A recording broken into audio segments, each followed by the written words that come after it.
I knew that slavery had once taken place, but here in the United States, slavery is still being experienced, a form of modern-day slavery. This is a quote by Pedro, a man who migrated from Peru to work here as an agricultural worker. I will mention his story later on in my speech. So, there are hundreds of thousands of jobs here in the United States that people here don't really want to do. They most likely can't perform the task. They don't want to be paid as little as farmers do, so they just don't want to do the job. Most of you have gone to the grocery store and picked out a fresh basket of strawberries or some grapes, and little did you know, or you might know, that that basket of strawberries most likely came from a migrant worker from another country. My uncle personally migrated from Mexico to Idaho to become a sheep herder for a American employer. He endured long winters and traveled over 10 miles a day. Since so many migrant workers are willing to travel long distances and work for long hours and minimum pay, a program named H-2A was instilled to make sure that regulations were put in place for these workers to be treated correctly. Unfortunately, these people, particularly men with families back home, aren't very educated, and they have little knowledge or authority when it comes to the mistreatment that is taking place in by the employers that they work for. So today I'm going to talk about what the program does, the problems that come with it, and how to improve the program so that everyone can be satisfied. So in 2012, there were about 65,000 total H-2A visas issued. As you can see, most of them come from Mexico since it is a neighboring state and it is more easy for migrants to travel over. So what is an H-2A visa? An H-2A visa is a temporary visa that lasts anywhere between 3 to 4 months, and it is seasonal or temporary work that a migrant worker does, and he is here legally and he is protected under the law. What is the flaw of this visa?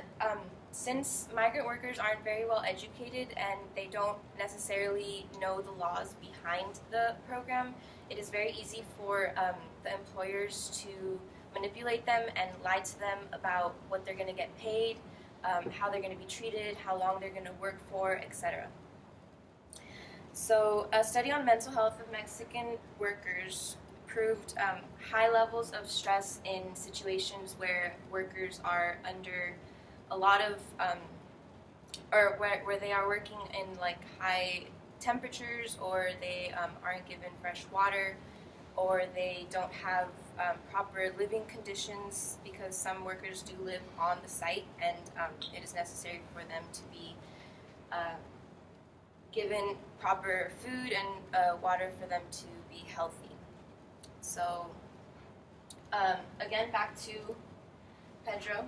He was a sheep herder in Peru, and he traveled here in 2002 to work for a American employer because he heard of all of the great things about the H-2A program. Unfortunately, a few months after he came to work here, he got very sick from being in the mountains for such long periods of time, and when he asked his employer if he can take him to the hospital, he denied him. When he asked if his friend could take him to the hospital, he denied him, and he prohibited him from having any communication from outside of the ranch, and he couldn't have visitors. So at one point, he got so sick that he traveled to a neighboring ranch and called 911.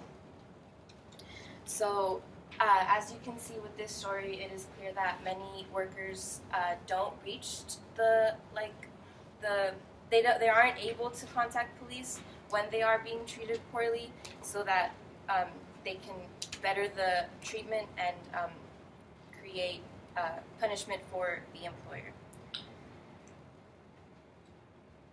So a source, an article titled "Close to Slavery" states that as long as employers in low-wage industries can rely on an endless stream of vulnerable migrant workers who lack basic labor protections, they will have little incentive to hire U.S. workers or make jobs more appealing to domestic workers by improving wages or working conditions.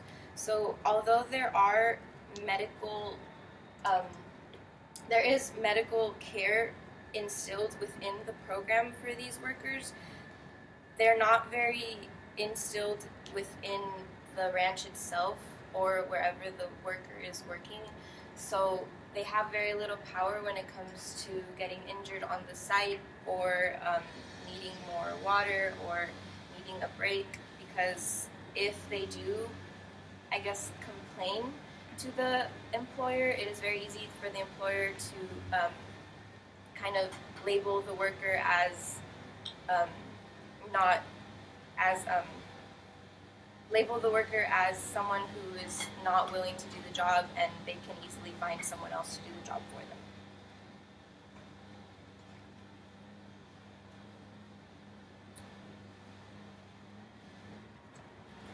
So a source titled Training Farmers About Pesticide Safety, going off of the lack of medical care. There are regulations for pesticide safety, but they are not very instilled, as I mentioned before.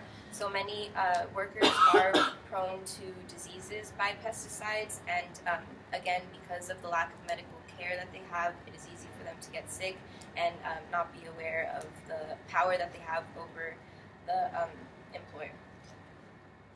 So what we can do to improve this program is to implement more laws and more punishment for employers who do not follow those laws. So one thing we can add is higher wages for the workers so that they can have enough money to send back to their families and get paid for get righteous pay for the amount of work that they do and the amount of stress that they are under. So an article on the effects of immigration on agriculture, it states that about half of farm workers are unauthorized. That means they are not protected under the H-2A program. It's not very reasonable to deport over half of a population, so it's more reasonable to implement more laws and regulations so that those workers can also be protected under the program. If we do not instill more regulations on the program, cases like Pedro's will continue to happen and will continue to be unheard. The power will shift more to the producers and the employers and less to the workers who are willing to work for low pay and a lot of hours.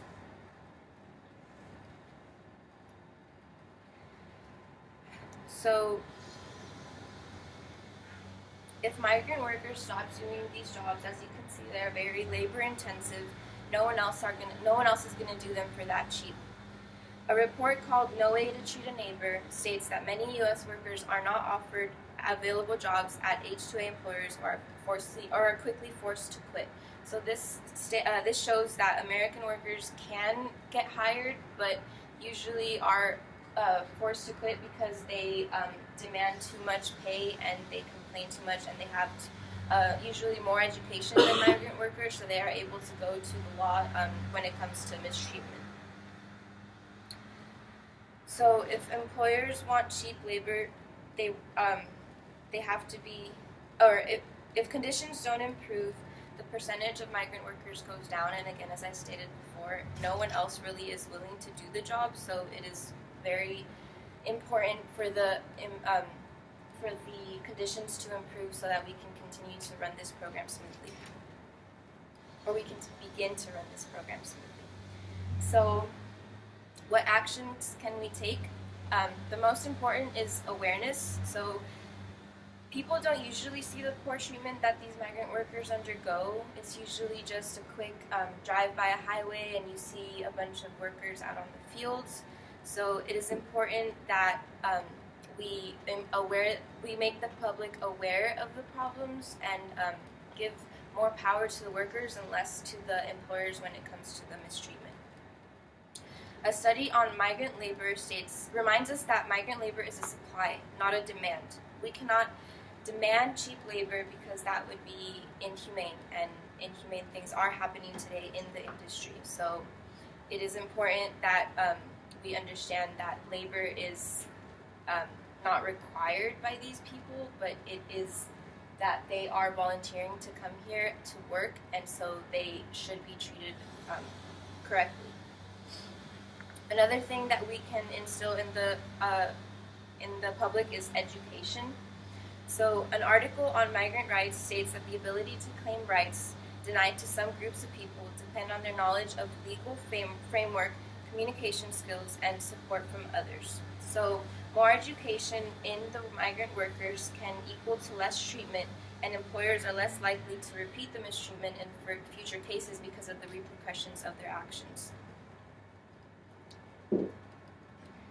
So in conclusion, we can create a system that satisfies everyone, but we must put the migrant workers' health first. This is only right. It can't happen in a day, but progress is already being made, and you guys can also add to this progress.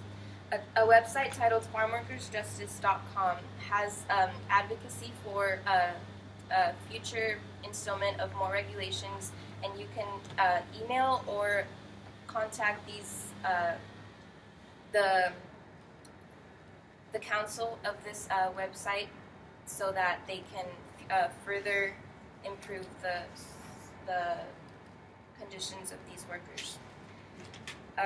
Migrant workers such as my uncle can live comfortably and not be afraid about where they have to work if these conditions improve and if regulations and repercussions for these conditions are instilled in